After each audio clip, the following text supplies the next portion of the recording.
Ce qui unit, ce qui relie tous ces gens-là, un seul livre, le Coran. Il va falloir aller voir ce qu'il y a à l'intérieur.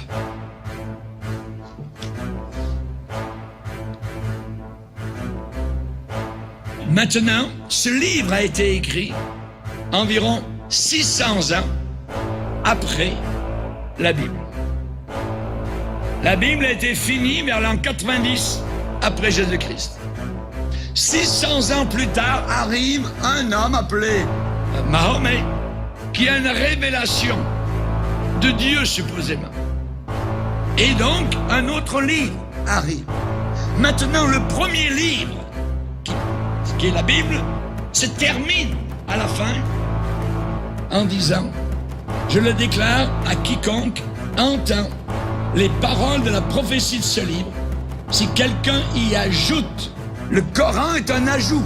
Si quelqu'un y ajoute quelque chose, Dieu le frappera des fléaux décrits dans ce livre. Le Coran est un ajout. Ma Bible se termine avec ça. Que ce soit Ellen White des Adventistes du 7e jour, que ce soit les écrits des témoins de Jéhovah, que ce soit les révélations de Joseph Smith avec les Mormons, tous ces gens-là rentrent dans l'ajout. Si quelqu'un y ajoute quelque chose, ce livre est terminé. La Bible, avec ses 66 livres, est un livre achevé. Dieu a parlé une fois, Dieu a un seul livre sur la terre, et je ne peux rien y ajouter. Alléluia. Nous allons voir maintenant qu'est-ce qui est dans ce livre, le Coran. Aussi autre chose, Paul, c'est l'apôtre Paul dans Galates, il dit, nous l'avons dit précédemment, je le répète à cette heure, si quelqu'un vous annonce un autre évangile, une autre bonne nouvelle, que celui que vous avez reçu, qu'il soit anathème. On parle ici donc de perdition. Anathème. Dans 1 Jean 5,7, il dit, il y en a 3 qui rendent témoignage. 3 qui rendent témoignage. Nous, on sait que dans le Coran, on accuse Jésus-Christ et on dit qu'il n'est pas plus qu'un apôtre, pas plus qu'un prophète. Maintenant, la doctrine de la Trinité, c'est très important pour nos chrétiens. Voyez, la doctrine de la Trinité, nous croyons en un seul Dieu, mais en 3 personnes différentes. La parole de Dieu est très claire.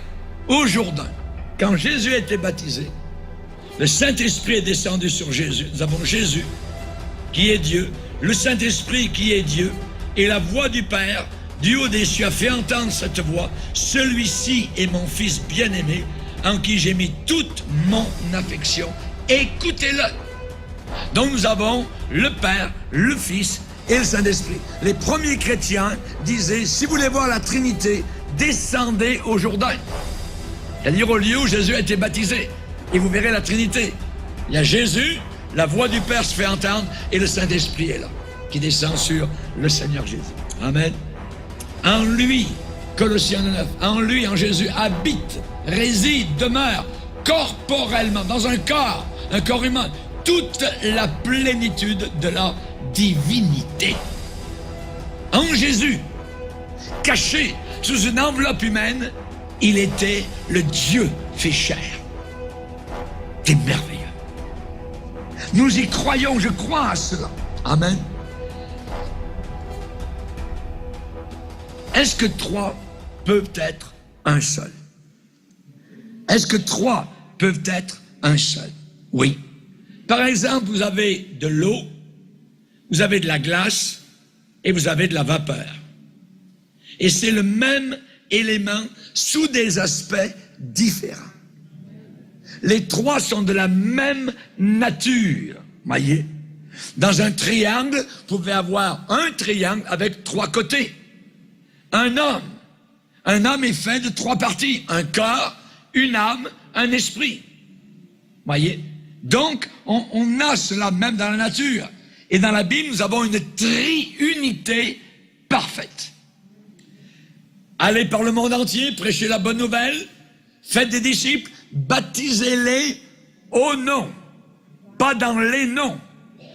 au nom du Père, au nom du Fils, au nom du Saint-Esprit. Nous croyons dans la Trinité.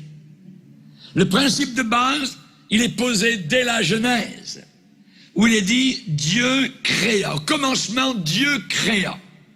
Dieu, en hébreu, c'est Elohim. Elohim, c'est la forme plurielle de Eloi. Voyez?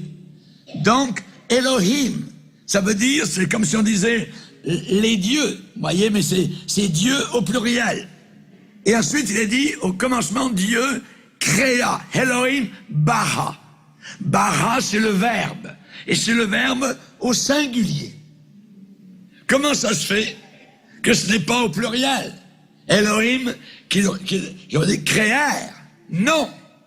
Elohim, pluriel, bara, créa, singulier. Lors de la création, Dieu a dit, faisons l'homme à notre image. Faisons. Voyez? Donc, première personne du pluriel. Il n'a pas dit, je fais l'homme. Faisons. Pourquoi faisons? Parce qu'il y avait le Père, le Fils et le Saint-Esprit qui étaient là, présents lors de la création. Lors de la tour de Babel, quand les hommes ont bâti une tour, voyez, on se rappelle que Dieu a vu et il a dit, confondons leur langage, allons, descendons. Première personne du pluriel. Amen. Quand nous acceptons le Seigneur, Jésus vient habiter entre cœurs. Mais il y a aussi le Père qui vient et aussi le Saint-Esprit.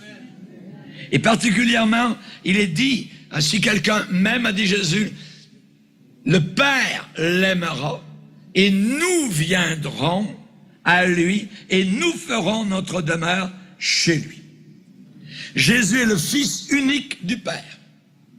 Car Dieu a tant aimé le monde qu'il a donné son Fils unique. Unique, voyez. Fils unique du Père.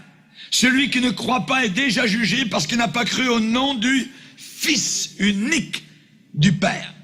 Et toutes les mosquées du monde, il est marqué « Et Dieu n'a pas de fils ». Ce livre dit « Dieu n'a pas de fils ». Ils sont perdus. L'écuménisme, c'est de la poubelle. Aller prier ensemble avec les musulmans, les juifs, les hindous, l'histoire d'il y a un Dieu unique, ainsi de suite, et qu'on soit de n'importe quelle religion, alors on peut aller prier Vishnu, Krishna, puis ainsi de suite, puis, et puis finalement on est des petits dieux nous aussi, puis allons-y, puis le train est emballé, il n'y a plus de frein à cela.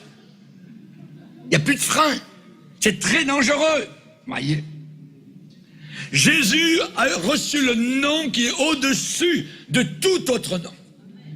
C'est le nom de Jésus. Maintenant, on va se poser la question, est-ce que trois peuvent être un seul? Nous sommes accusés dans le Coran d'adorer trois dieux. On nous appelle, nous qui mettons des associés à Dieu. La vérité trinitaire est un concept difficile, sinon impossible à saisir ou à comprendre. Dieu, cependant, n'est pas comme les hommes. Donc, toutes les fois où on essaye de l'expliquer, généralement, ça sera un échec. Mais cependant, les chrétiens n'adorent qu'un seul Dieu. Nous adorons le Dieu d'Abraham, d'Isaac et de Jacob. Nous adorons le Dieu d'Israël, qui s'appelle l'Éternel.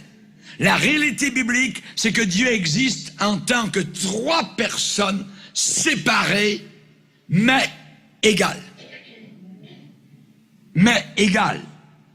H2O existe sous forme de solide, c'est-à-dire la glace, existe sous forme de liquide, c'est-à-dire de l'eau, et H2O existe sous forme de gaz, de vapeur. Oui. Mais on ne peut pas arriver, je dirais, pleinement à expliquer le Dieu trinitaire. Quand Jésus est venu sur la terre, ce n'était pas le Père. Quand il était sur la croix et qu'il a dit « Mon Dieu, pourquoi m'as-tu abandonné ?» Il ne se parlait pas à lui-même, il parlait à quelqu'un d'autre, au Père. On sait que Jésus est Dieu, mais il n'est pas le Père et il n'est pas le Saint-Esprit. On sait que le Père est Dieu, et il n'est pas le Fils, et il n'est pas le Saint-Esprit. On sait que le Saint-Esprit est Dieu, mais le Saint-Esprit n'est pas le Fils, et le Saint-Esprit n'est pas le Père.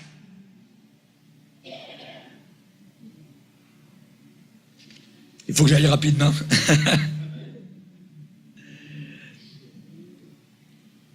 Dans la Bible, dans Deutéronome 6,4, il est dit « Écoute, ô Israël, l'Éternel notre Dieu est le seul éternel, le seul Seigneur. » C'est le credo d'Israël. « Écoute, ô Israël, l'Éternel notre Dieu est le seul éternel. » Mais ça permet, dans cette formule-là, ça permet la pluralité. Le mot hébreu pour le seul éternel, le un, en hébreu c'est Hekad. Et ça dénote une pluralité à l'intérieur d'une unité. Une pluralité à l'intérieur d'une unité. On utilise ce mot pour parler, par exemple dans la Bible, d'un seul jour, mais avec un soir et un matin. Pluralité, pourtant un seul jour. On utilise ce mot dans l'union, dans le mariage, entre un homme et une femme. C'est pourquoi les deux deviendront une seule chair. Ekad. Ou alors les espions qui ont été envoyés par Moïse, qui sont revenus de la terre promise, avec une branche de vigne, avec une grappe de raisin. Ekad. Une grappe. Une seule grappe composée de plusieurs raisins. Amen. One cluster of grapes. Parce que Dieu est trinitaire, alors il a pu venir sur la terre comme bébé dans la personne de Jésus, mais cependant le Père était encore assis sur le trône dans le ciel. Beaucoup trouvent cette vérité difficile à comprendre, à saisir, mais notre Dieu est omnipotent. Il est omniscient, omniprésent. Amen. Avec lui, rien d'impossible. Rappelez-vous la promesse que Dieu a faite à Sarah, à 89 ans, qu'elle aura un bébé. Y a-t-il rien qui soit étonnant, Abraham, de la part de l'Éternel? On appelle ça opération marchette et opération poussette. Avec Dieu, rien d'impossible. Alléluia. 16 fois dans le Coran, on nie que Dieu a un fils. Rappelez-vous, quand Jésus avait les mains liées dans le dos durant son procès, Caïphe, le souverain sacrificateur à Jérusalem, lui a posé la question. Ah, dis-nous, est-ce que tu es vraiment le Fils de Dieu? Dis-le.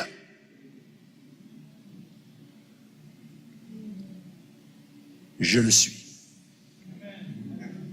Jésus est mort sur la croix du Calvaire parce qu'il a déclaré qu'il était le Fils de Dieu.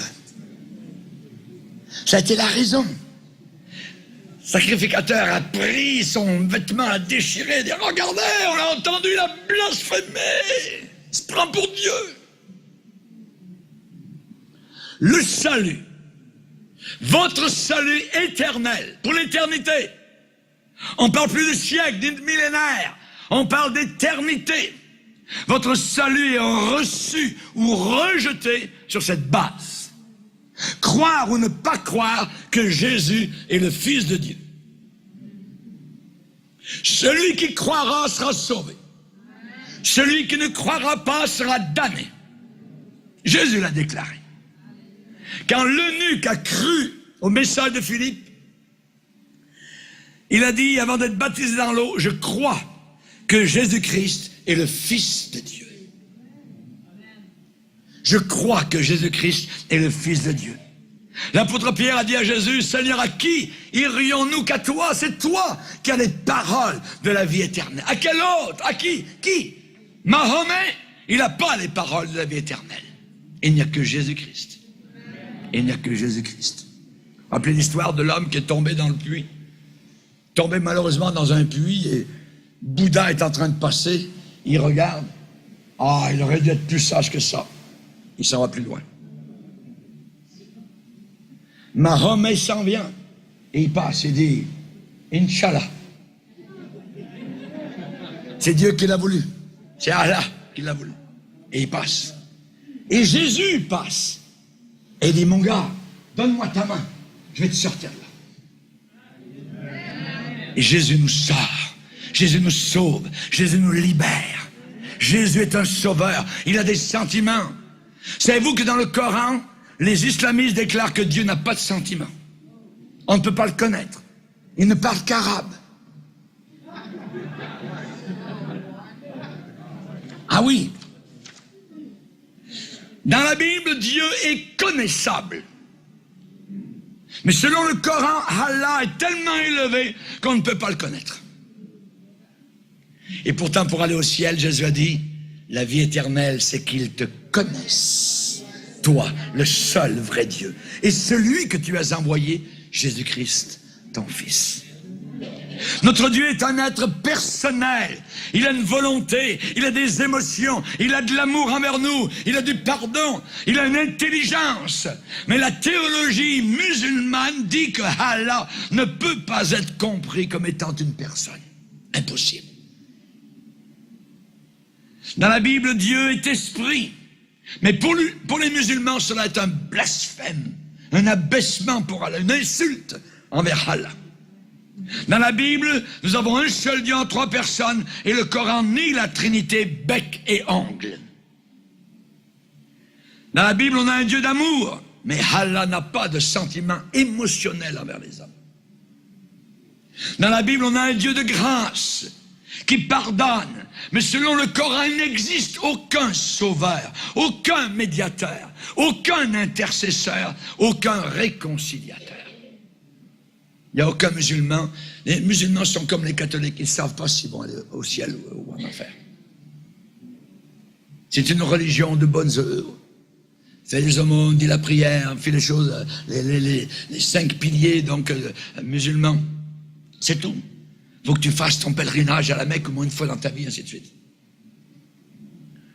Là, mais clairement, le Dieu de la Bible et Allah, eh bien, ne sont pas du tout les mêmes. Et ne devrait jamais être mis sur un pied d'égalité. Jamais.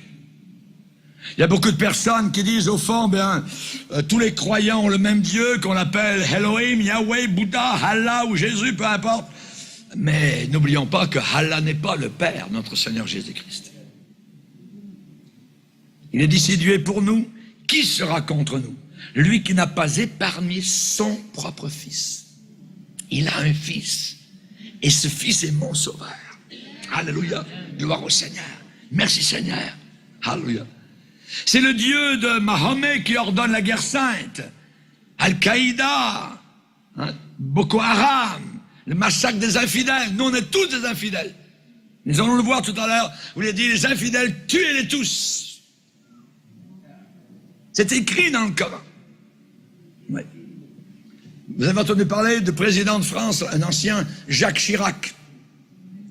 Il a dit, lui, je cite, « Rien n'oppose les messages de l'islam et du christianisme. » C'est tout pareil. Ah, non. Oui. Cette unification de toutes les croyants, de toutes les spiritualités, ça plaît à beaucoup de personnes. À beaucoup de personnes. Oui. Le 24 janvier 2002, Jean-Paul II, à Assise, en Italie, il a fait venir plus de 300 représentants de 14 religions différentes pour les mettre tous ensemble. Pauvres catholiques, qui sont emmenés vers la ruine par un pape qui est aveugle. C'est la direction vers Apocalypse 13, le grand faux prophète avec l'Antéchrist. On y arrive. Donc Jésus n'est pas le vrai Dieu. Nous avons le nom qui est au-dessus de tout autre nom. Il est dit, regardez le mot fils, ici, fils, dans 1 Jean 5. Si nous recevons le témoignage des hommes, le témoignage de Dieu est plus grand, car le témoignage de Dieu consiste en ce qu'il a rendu témoignage à son Fils. Celui qui croit au Fils, le témoignage que Dieu a rendu à son Fils. Cette vie est dans son Fils. Celui qui a le Fils a la vie. Celui qui n'a pas le Fils de Dieu n'a pas la vie. Il n'y a aucun bouddhiste, aucun hindou, aucun musulman qui a la vie éternelle, non pas le Fils de Dieu. Je vous ai écrit ces choses afin que vous sachiez que vous avez la vie éternelle, vous qui croyez au nom du Fils de Dieu. Alléluia. Gloire au Seigneur. Amen. Jésus est Dieu. Amen. J'aimerais le planter, alléluia, directement, avec des clous, alléluia, pour que nous puissions vraiment le savoir. Mais le Coran dit que Jésus n'est pas le vrai Dieu. Si vous ne croyez pas ce que je suis, vous périrez tous également. Vous mourrez dans vos péchés. Alors, évidemment, nous avons cela, et particulièrement, eh bien, on sait que peu importe ce que vous voyez à la télévision, ce que vous entendez de pasteurs, de prêtres, de papes, de rabbis, d'imams, voyez, toutes les religions ne sont pas toutes les mêmes. Il y a une religion sur la planète Terre qui est la vraie, qui est la vérité, et toutes les autres sont fausses. Toutes les autres sont illégitimes. Le diable est religieux, ne l'oubliez pas. Il n'y a aucune autre religion qui est vraie à part le christianisme biblique. Toutes sont fausses. Et aucune autre ne sauve que Jésus. Jésus dit, nul ne vient au Père que par moi. C'est restrictif, c'est exclusif, c'est étroit. Jésus dit, le chemin est étroit qui mène au ciel. Que nous passions pour des fous, pour des insensés, pour des étroits, pour des dépassés, ça n'a absolument aucune importance. Mon éternité est en jeu. Appelle-moi comme tu veux, tue-moi, moi les yeux, les entrailles, la tête, ça n'a aucune importance. Ne craignez pas ceux qui tuent le corps et qui après cela ne peuvent plus rien faire. Amen. Alléluia, gloire à Dieu. Amen. Sourate, chapitre 5, 69, dans le Coran. Ceux qui ont cru, ceux qui se sont judaïsés, les Sabéens et les chrétiens, ceux parmi eux qui croient en Allah, au jour dernier, qui accomplissent les bonnes œuvres, pas de crainte sur eux, ils ne seront point affligés. Ça veut dire qu'ils seront sauvés comme les catholiques, comme ce que nous a enseigné pendant des siècles, les bonnes œuvres. Fais les bonnes œuvres et tu vas aller au ciel. Et la Bible dit dans Éphésiens 2:8, ce n'est pas par les œuvres que nous sommes sauvés. Cela ne vient pas de vous, c'est le cadeau de Dieu. Sinon, si c'est par les œuvres, pourquoi Jésus a-t-il besoin de mourir à la croix? C'est la croix qui nous sauve. Je suis sauvé par quelqu'un d'autre. Je ne peux pas me tirer par le col et me sauver parce que je suis gentil, je suis bon et j'ai fait des bonnes œuvres. Combien faut-il en faire? 10 888, combien? Voyez, quand est-ce que je vais être sauvé? Aucun musulman ne le sait, aucun catholique ne le sait. Aucun bouddhiste. On est appelés des mécréants, nous les chrétiens. Sourate 573. Ce sont certes des mécréants ceux qui disent en vérité Allah est le troisième de trois, c'est-à-dire ceux qui croient à la Trinité. Ouais, on est des mécréants. Alors qu'il n'y a de divinité qu'une divinité unique. Et il ne cesse de le dire, certes, un châtiment douloureux touchera les mécréants d'entre eux. Et nous avons un enfer. Il dit, nous on va en enfer, lorsqu'on croit à trois dieux. Sourate 5,75. Le Messie, fils de Marie, n'était qu'un messager. Des messagers sont passés avant lui. Et sa mère était une véridique. Et tous deux consommaient de la nourriture. C'est ça. On se détourne, on se détourne. Jésus est simplement un messager. 25, 1 et 2. Qu'on exalte la bénédiction de celui qui a fait descendre le livre de discernement. Pour eux, c'est le Coran, le livre de discernement sur son serviteur, qui est évidemment Mahomet, afin qu'il soit un avertisseur à l'univers. Celui à qui appartient la royauté des cieux et de la terre, qui ne s'est point attribué d'enfant. Il n'a pas de fils. Et qui n'a point d'associé en sa royauté. Ça veut dire qu'il n'y a pas de Trinité, il n'y a pas Père, ni Fils, ni Saint-Esprit. Et qui a créé toutes choses en lui donnant ses justes proportions. Dieu n'a pas de fils. Tel est Issa, Jésus, fils de Marie, parole de vérité dont il doute. Il ne convient pas à Allah de s'attribuer un fils. Encore là, voyez, Et souvent, Dieu n'a pas de fils, Dieu n'a pas de fils, Dieu n'a pas de fils. Ils combattent littéralement le christianisme à l'intérieur de ce livre-là. Le tout miséricordieux s'est attribué à un enfant. Vous avancez certaines choses abominables. Peu s'en faut que les cieux ne s'en trouvent à ces mots et que la terre ne se fende et que les montagnes s'écroulent du fait qu'ils ont attribué un enfant au tout miséricordieux alors qu'il ne convient nullement au tout miséricordieux d'avoir un enfant.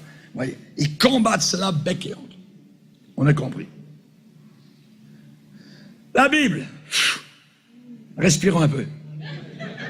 Psaume 2,7. Je publierai le décret. L'Éternel, c'est Jésus qui parle.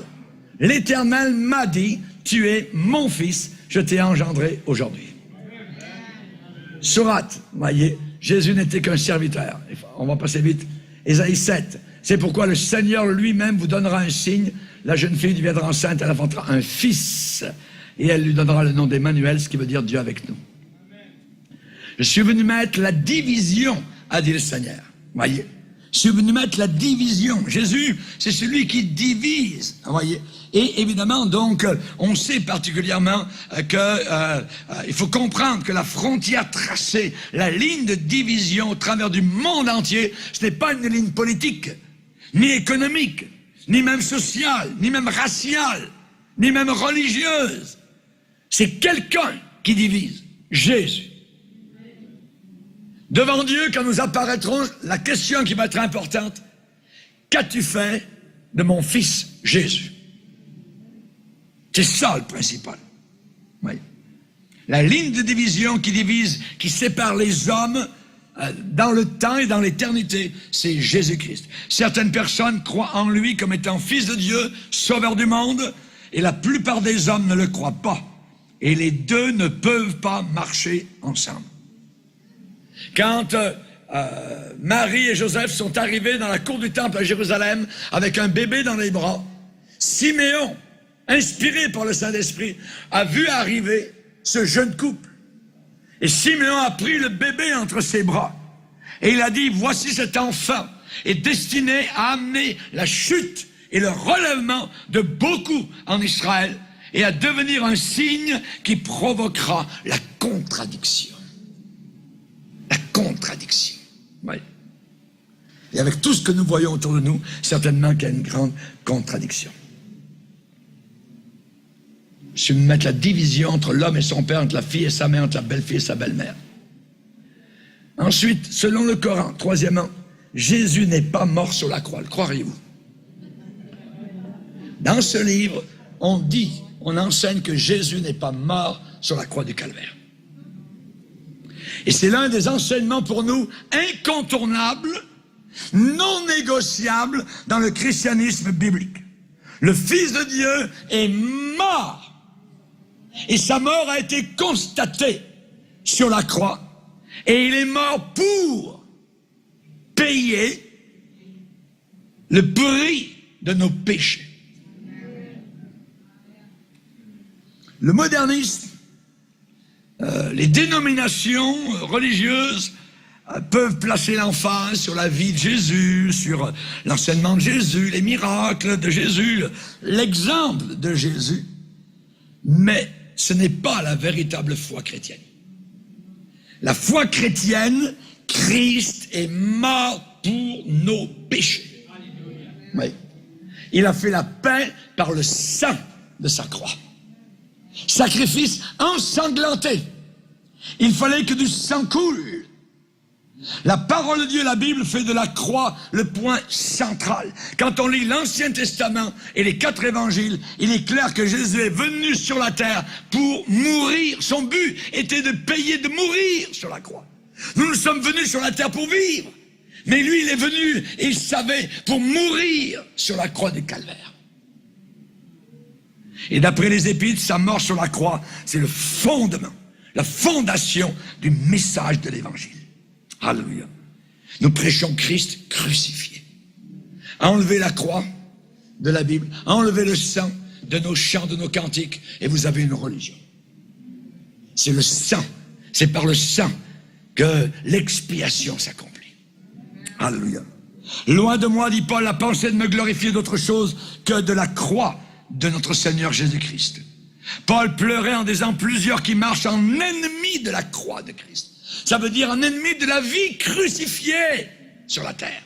Ils aiment le monde. C'est un amour que Dieu est. Un amour que Dieu est. L'amour pour le monde et le péché. Je vous ai enseigné avant tout, comme je l'avais aussi reçu, que Christ est mort pour nos péchés selon les Écritures, qu'il a été enseveli, très important, et qu'il est ressuscité le 3e jour selon les Écritures. Dans le Coran, on nie tout cela. Tout cela. Voyez. Le tombeau de Jésus, vide. Il est ressuscité. Alléluia! La résurrection est quelque chose de réel. On peut parler avec lui, vivre avec lui, marcher avec lui. Alléluia. Il a fait la paix par le sang de sa croix. Merci Jésus. Ramsès, quelque part en train, on le voit là, voyez, il a vécu peut-être 2000 ans avant Jésus-Christ et on a retrouvé son corps, voyez, avec sa main, imaginez, très bien conservé. Et le tombeau de Jésus est vide. Personne n'était capable de montrer les restes. Alléluia. Regardez cet apostat appelé le pape Jean-Paul II en train d'embrasser le Coran. 14 mai 99. Embrasser un livre diabolique, un livre ténébreux, un livre antichrist, un livre qui renie la divinité de Jésus-Christ, qui renie la mort de Christ sur la croix du Calvaire. Et quand vous avez des pasteurs évangéliques qui vont se lier aux catholiques romains, sortez de là tout de suite. Sortez de là. Quatrièmement, selon le Coran, les chrétiens sont maudits. Dans ce livre-là, juste pour finir avec le tombeau de Jésus vide, les musulmans disent que alors qu'il y avait la crucifixion, Jésus s'est glissé quelque part et c'est quelqu'un d'autre à la place de Jésus qui a été cloué sur la croix. Oui, ils croient cela. Ils croient cela. Vous voyez? Ils croient cela. Je vous donne une sourate 4, versets 156 à 159. Ils ne croient pas. Ils ont rejeté la foi. Et à cause de leur mécréance et les calomnies énormes prononcées contre Marie, ils ont dit, nous avons tué le Messie, le Christ, Jésus, le fils de Marie, le prophète de Dieu. Ils ne l'ont ni tué, ni crucifié. Ce fut une illusion. Ceux qui se livrent à des controverses sur ce sujet sont pleins de doutes. Ils n'en ont aucune connaissance certaine, car c'est sûr qu'ils ne l'ont pas tué. Non, Dieu ne l'a pas ramené à lui, c'est-à-dire ressuscité. C'est antichrist. C'est anti-Bible. Et quand vous voyez les accommodements raisonnables, vous voyez, comme on est à la télévision, vous avez vu apparaître la Bible et le Coran ensemble, égaux, on a un problème. On a un grave problème. Les chrétiens sont maudits, imaginez. Quand les mois sacrés seront expirés, tuez les infidèles. Quelque part que vous les trouviez, prenez-les, assiégez-les, dressez pour eux des embuscades. S'ils reviennent de leur erreur, s'ils font la prière musulmane et donnent l'aumône, zakat, laissez-leur le champ libre. Tuez-les. Les infidèles. On est des infidèles, nous. Quelque part que vous les trouviez. Que ça soit à Montréal, que ça soit à Saint-Jean, que ça soit à Ottawa, que ça soit à Paris, que ça soit au Yémen, n'importe où. N'importe où. Pour devenir musulman, il n'y a pas de Dieu sauf Allah et Mohammed et son prophète. J'étais à l'aéroport à Paris, un jour pour revenir d'une mission, il y avait un musulman derrière moi. Il me dit, monsieur, est-ce que vous voulez devenir musulman? Je dis, qu'est-ce qu'il faut faire? Vous avez juste à dire cette phrase. Il n'y a de Dieu que Allah et Mohammed et son prophète. J'ai dit, non, je suis pasteur chrétien, merci beaucoup. Amen. Regardez, les mécréants, Les Juifs disent Uzair est fils d'Allah, et les chrétiens disent le Christ est fils d'Allah. Telle est leur parole promenant de leur bouche. Ils imitent le dire des mécréants avant eux, qu'Allah les anéantisse. Oui. Comment s'écartent-ils de la vérité? Ils ont pris leur rabbin et leur moine ainsi que le Christ, fils de Marie, comme Seigneur, en dehors d'Allah, alors qu'on leur a commandé que d'adorer un Dieu unique. Pas de divinité à part de lui, gloire à lui, il est au-dessus de ce qu'ils associent. Vous voyez? C'est ce qu'ils pensent de nous. Que Dieu les combatte. Regardez, quand je vous parle qu'ils veulent dominer le monde et mettre la charia, ils veulent éteindre avec leur bouche la lumière d'Allah. On parle beaucoup de nous dans leur Coran. Ah oui. Alors qu'Allah ne veut que parachever. Sa lumière, quelque répulsion qu'en aient les mécréants, c'est nous les mécréants, c'est lui qui a envoyé son messager avec la bonne direction et la religion. Le messager, c'est Mahomet. Et avec la bonne direction et la religion de la vérité, c'est-à-dire les musulmans, afin qu'elle, regardez bien, qu'elle triomphe sur toute autre religion. Leur idée, c'est que le monde entier soit soumis à Allah. Et ils vont utiliser les kalachnikovs, et ils vont utiliser les grenades, n'importe quoi, pour arriver par la terreur, comme Mohammed au départ a accompli. Il a soumis des populations entières au fil de l'épée. Par la terreur. Oui, c'est terrible. Alors, la Bible, le Coran. Tu n'ajouteras rien. 600 ans plus tard, le Coran est arrivé. Avec une révélation supposément par Gabriel, qui est venu dans une caverne donner la révélation à Mohammed. En réalité, c'était un démon qui est venu parler à Mohammed. Le Coran ou la Bible? Amen. La mort ou la vie? Si quelqu'un y ajoute quelque chose, Dieu le frappera des fléaux décrits dans ce livre. Et le Coran est ajouté. Voyez, c'est un ajout. N'oubliez pas que le pape a embrassé le Coran. Un apostat, un ouvrier de Satan. Aux gens du livre, donc c'est le Coran qui nous parle à nous, chrétiens, aux gens du livre, venez à une parole commune entre nous et vous. Ça, c'est la sourate 3, verset 64. Et particulièrement, à partir de cette parole-là, il y a un rassemblement à Rome, en novembre 2008, où il y avait 48 théologiens musulmans et catholiques, à partir de ce verset coranique, pour essayer d'arriver à une parole commune, d'obéir donc au Coran. C'est la montée de la religion de l'Antichrist. Oh, vous qui croyez, ne prenez pas les Juifs et les chrétiens pour alliés. Ils sont alliés les uns aux autres. Quiconque parmi vous les prend pour alliés, pour amis, sera des leurs. Dieu ne guide pas les traîtres. On est des traîtres. C'est la raison pour laquelle, quand les musulmans arrivent dans un pays occidental, ils ne s'associent pas au pays. Ils restent ensemble avec eux. Parce que le Coran leur demande. Nous, on est les impurs. On est les incrédules. Et leur Coran dit, ne prenez donc pas d'alliés. Ça veut dire, ne prenez pas d'amis parmi eux. Voyez, jusqu'à ce qu'ils émigrent. C'est-à-dire qu'ils s'en aillent dans le sentier d'Allah. Mais s'ils tournent le dos, saisissez-les, alors tuez-les. Où que vous les trouviez, ne prenez parmi eux ni alliés, ni secoureurs. Des réseaux islamistes s'installent en douceur. En douce. À nous d'être réveillés de savoir. Parce que tout vient de ce livre. Le Coran. Tout est dans la balance.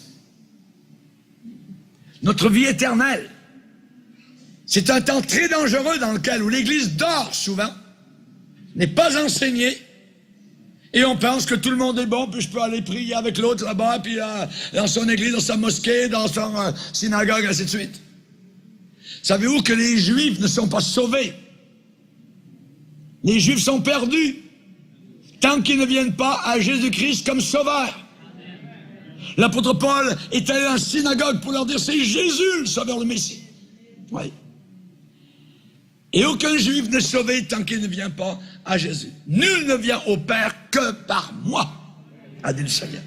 Les juifs, dans leurs écrits, croient que Marie a donné naissance à Jésus-Christ parce qu'elle a eu une relation sexuelle avec un soldat romain.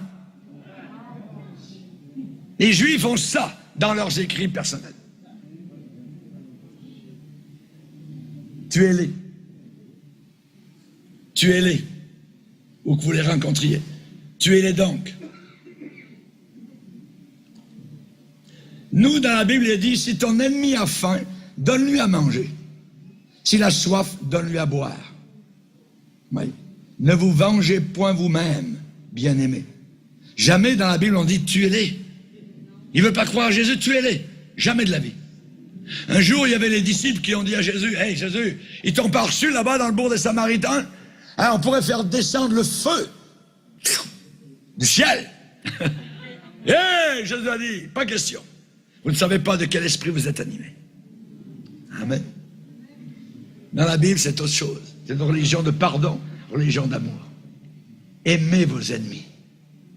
Aimez vos ennemis. Bénissez ceux qui vous maudissent. Faites du bien à ceux qui vous haïssent. Priez pour ceux qui vous maltraitent et qui vous persécutent. C'est autre chose. C'est totalement différent. C'est merveilleux. La vérité nous libère. Alléluia. Ici, frappez donc au-dessus des coups et frappez-les sur tous les bouts des doigts. Au-dessus des coups, ça veut dire décapitez-les. Frappez-les sur tous les bouts des doigts, ça veut dire coupez-leur les mains.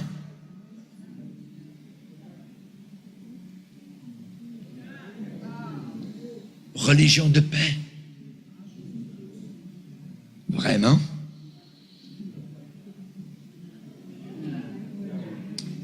Ça, c'est un soldat britannique. Il n'y a pas très longtemps, décapité. Un autre, décapité. Et dans la sourate 8, verset 17, il est dit, ce n'est pas vous qui les avez tués, mais c'est Allah qui les a tués.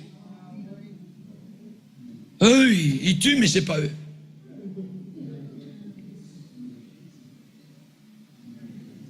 Peut-être un chrétien qui a un ex-musulman qui est venu à la connaissance de la vérité. Et là, il est possible. Ça existe toutes les semaines dans le monde musulman. Décapité. Parce que le Coran le dit. Les infidèles, tuez-les. Ils obéissent. Si quelqu'un y ajoute quelque chose, Dieu le frappera.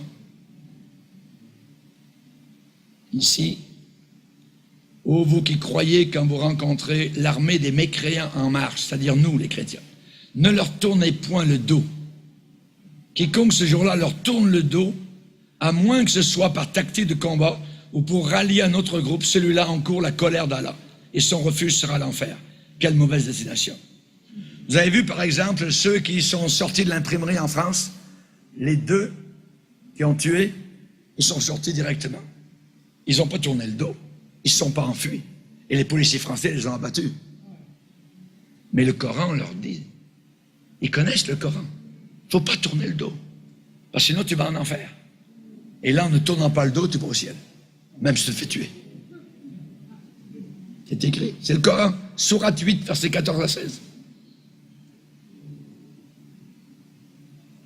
Un prophète ne devrait pas faire de prisonniers avant d'avoir mis les mécréants hors de combat sur la terre. Vous voulez les biens d'ici-bas, tandis qu'Allah veut l'au-delà. Allah est puissant et sage. Bla bla bla bla bla.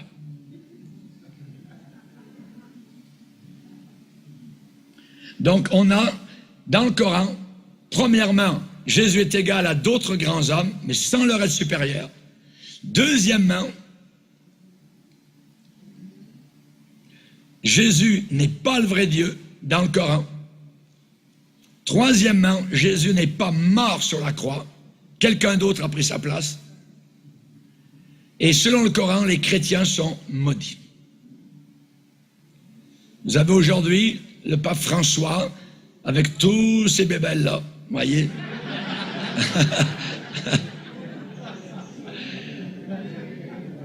Et je sais où ils vont tous. Hélas, Hélas, 3 fois hélas. Dieu a tant aimé le monde qu'il a donné son Fils unique. C'est la croix qui vaincra. Jésus a dit, je suis le chemin, la vérité, la vie. En terminant, j'aimerais simplement vous donner que les musulmans ne sont pas au-delà de la grâce de Dieu. Il est dit que Dieu veut que tous arrivent à la repentance. À la repentance.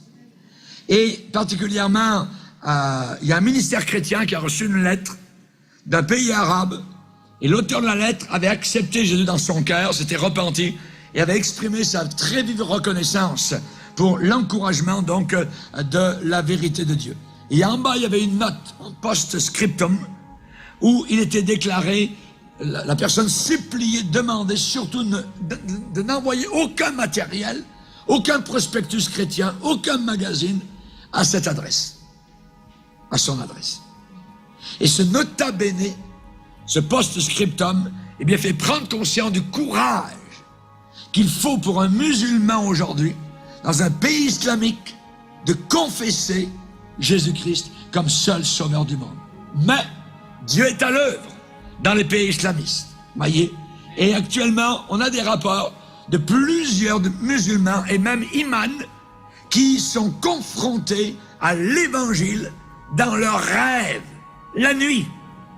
Jésus vient et se montre, voyez.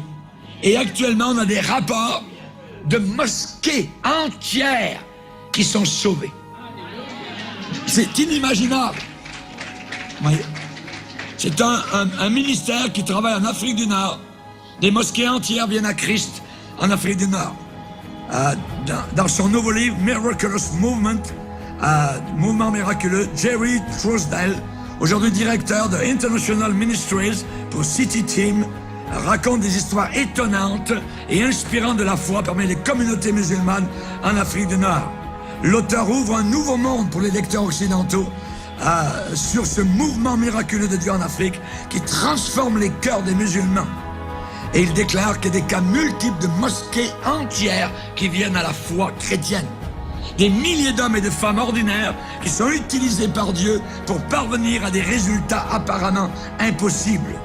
Ils disent que des anciens sheikhs, des imams, des militants islamistes composent 20% et plus des nouveaux dirigeants chrétiens dans des régions musulmanes. C'est inimaginable ce que Dieu est en train de faire. Et ce que nous sommes en train de voir actuellement, c'est Dieu qui est en train d'abattre, comme il a abattu le mur du communisme dans les années 80, Dieu est en train actuellement d'abattre le mur de l'islam pour que des populations entières, des millions d'islamistes puissent venir à la connaissance de la vérité. Prions pour eux. Amen. Que Dieu les touche, que Dieu se révèle à leur cœur. Alléluia. Ça n'empêchera pas évidemment les prophéties de la Bible de s'accomplir, mais Dieu a dit que l'évangile serait prêché à toutes les nations. En Arabie Saoudite, au Yémen, en Oman, partout dans tous les pays les pires, l'évangile authentique de Jésus va être prêché. Dieu va permettre donc cette ouverture, cette fenêtre pour que ces gens puissent entendre l'évangile de Dieu. Notre Dieu est tout puissant. Il vous donne une chance à tout. Il vous a donné la chance ce soir d'entendre ce que vous avez entendu. Et il vous donne la chance aussi à d'autres de l'entendre. Que Dieu soit glorifié.